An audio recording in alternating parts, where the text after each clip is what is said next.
Hello coders, welcome to Coders community. So in this video we will write a program to add two numbers in C language.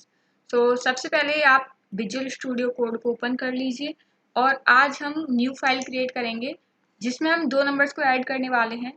So wait, हमें यहाँ नहीं, यहाँ पे अपनी file create करनी है. So we can give a name to our program file.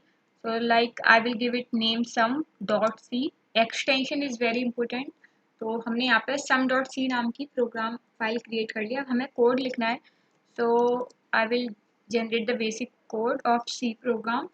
ये हमें लिखना ही होता है. ये बेसिक स्ट्रक्चर है कि हमें hash include header file add करनी है एंड देन मेन फंक्शन, क्योंकि कोई भी प्रोग्राम का जो एंट्री पॉइंट होता है वो मेन फंक्शन होता है. तो अब हम क्या करेंगे, सबसे पहले अगर हमें दो नंबर को ऐड करना है तो हमें दो नंबर को स्टोर करने के लिए वेरिएबल चाहिए होंगे. तो सपोज यूजर इंटीजर टाइप के नंबर ऐड कर रहा है तो हम इंट टाइप के वेरिएबल डिक्लेयर कर सकते हैं. अगर यूजर डबल टाइप का नंबर एंटर कर रहा है, मतलब फ्रैक्शन नंबर्स जिसमें 3.5 21.999 समथिंग लाइक दैट, तो हम डबल कर सकते हैं. लेकिन एक इफिशियंट प्रोग्राम होगा अगर हम मान लीजिए हम डबल बनाएंगे वेरिएबल तो वो इंटीजर्स को भी ऐड करेगा, right. So it's better to create double type variables. So we are using double data type. और अब हम वेरिएबल्स के नेम देंगे num1, क्योंकि मीनिंगफुल नेम देना is a good practice. So here we are creating and the variable with num2. और अब हमें इनका सम भी करना है. तो सम को स्टोर करने के लिए हम एक और वेरिएबल बनाएंगे सम नाम का. इसके बाद अब हम लिखेंगे एक printf स्टेटमेंट, क्योंकि हम चाहते हैं कि ये जो नंबर्स हैं वो यूजर एंटर करे. तो यूजर को कैसे पता चलेगा कि उसको कोई नंबर एंटर करना है, तो हम यूजर को एक मैसेज डिस्प्ले कराएंगे, enter first number like this. और इसके बाद जो वैल्यू यूजर एंटर करेगा उसको स्टोर करने के लिए हमें scanf फंक्शन लिखना होगा. तो scanf, अब क्योंकि हमने डबल डेटा टाइप यूज किया है तो जो इसको स्टोर करने के लिए जो फॉर्मेट स्पेसिफायर होता है वो होता है %lf. ओके, क्योंकि जो इंटीजर टाइप है उसके लिए हम डी का यूज करते हैं, कैरेक्टर के लिए सी का यूज करते हैं, स्ट्रिंग्स के लिए एस का यूज करते हैं, ऐसे डबल के लिए हम एल एफ का यूज करते हैं. सो आपको यहाँ पे एल एफ लिखना है और उसके बाद डबल कोट्स लगाने हैं एंड देन एक कॉमा लगाना है और अंडर स्कोर लिख के जिस भी वेरिएबल में आप इस वैल्यू को स्टोर कराना चाहते हैं वो लिखेंगे वेरिएबल का name. So I will write num1. इसके बाद सेमीकोलन लगाएंगे स्टेटमेंट को क्लोज करने के लिए. अब हमें सेम प्रोसेस करनी है सेकंड नंबर को स्टोर कराने के लिए. सो हम इसी चीज़ को चेंज कर देते हैं. कॉपी को मतलब कोड को हमने कॉपी करके पेस्ट कर दिया just not to waste the time. और यहाँ पे हमने क्या करा है, सेकंड नंबर कर दिया और यहाँ पे हमने वेरिएबल क्या कर दिया, num2. ओके, इससे क्या होगा, printf से एक मैसेज डिस्प्ले होगा, एंटर फर्स्ट नंबर. तो यूजर क्या करेगा कि नंबर को एंटर करेगा. तो scanf की हेल्प से जो यूजर ने नंबर एंटर किया है वो num1 नाम की वेरिएबल में स्टोर हो जाएगा. और फिर दोबारा से ये मैसेज डिस्प्ले होगा तो यूजर जब नंबर एंटर करेगा तो वो num2 नाम की वेरिएबल में एंटर हो जाएगा. अब इससे क्या हो रहा है कि जो वैल्यूज हैं यूजर ने एंटर कर दी. अब जब वैल्यूज मिल गई तो हमें सिंपली क्या करना है, इसको ऐड करना है. तो sum is equal to num1 plus num2. Okay, ये नंबर 1 और नंबर 2 को हमने ऐड कर दिया. अब ये ऐड हो गए तो अब हमें इनको प्रिंट करना होगा. तो फॉर प्रिंटिंग हम printf फंक्शन का यूज करते हैं. तो यहाँ पे हम एक मैसेज लिख सकते हैं सम और सम इज.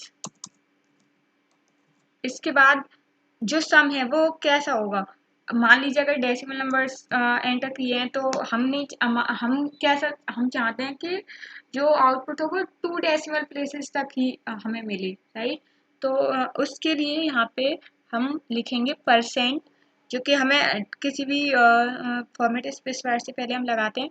और यहाँ पे 0.2 लिखेंगे. ये जो 0.2 है इसका मतलब क्या है कि पॉइंट के बाद 2 प्लेसेस, मतलब 2 प्लेसेस तक की जो वैल्यूज हैं वो हमें प्रिंट कर दो.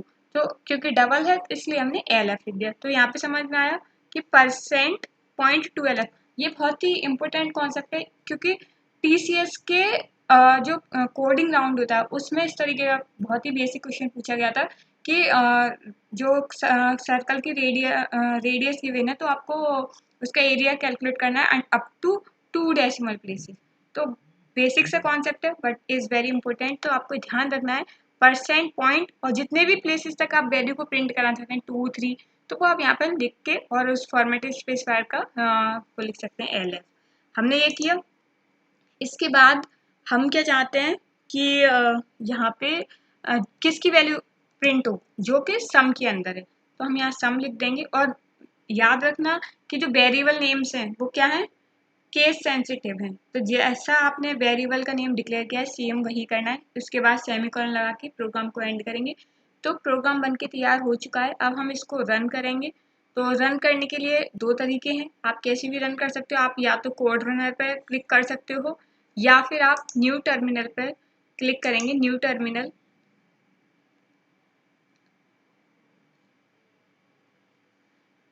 अब हमें यहाँ पे क्या करना है, एक कमांड लिखनी है GCC और उसके बाद जो हमारी प्रोग्राम का नेम है तो sum.c, ठीक है। ये करके एंटर करेंगे। तो यहाँ पे आप लेफ्ट साइड में अगर देखें a.txt फाइल क्रिएट हो चुकी है। ओके, तो हम क्या करेंगे, A दबा के टैब दबाएंगे और एंटर की दबाएंगे। अब देखिए प्रोग्राम रन होना शुरू हो गया है। एंटर फर्स्ट नंबर, तो मान लीजिए फर्स्ट नंबर हमने एंटर कर दिया 21.5, क्योंकि हम डबल दे सकते हैं। इसके बाद एंटर कर पा रहा है सेकंड नंबर, तो हम वो दे देते हैं 20.9999, ठीक है, क्योंकि डबल है तो हम कई सारे डेसिमल प्लेसेस तक दे सकते हैं। तो अब हम देखेंगे कि हमारा आउटपुट क्या आएगा। अब जबकि हमने पॉइंट के बाद कितने सारे नंबर्स लिखे हैं, है ना, लेकिन हमारा जो आउटपुट होगा वो केवल 2 डेसिमल प्लेसेस तक होगा। तो see sum is 42.5। Okay, so I hope आपको समझ में आया होगा। अगर कोई डाउट है तो आप मेरे से पूछ सकते हैं। Thank you so much for watching the video.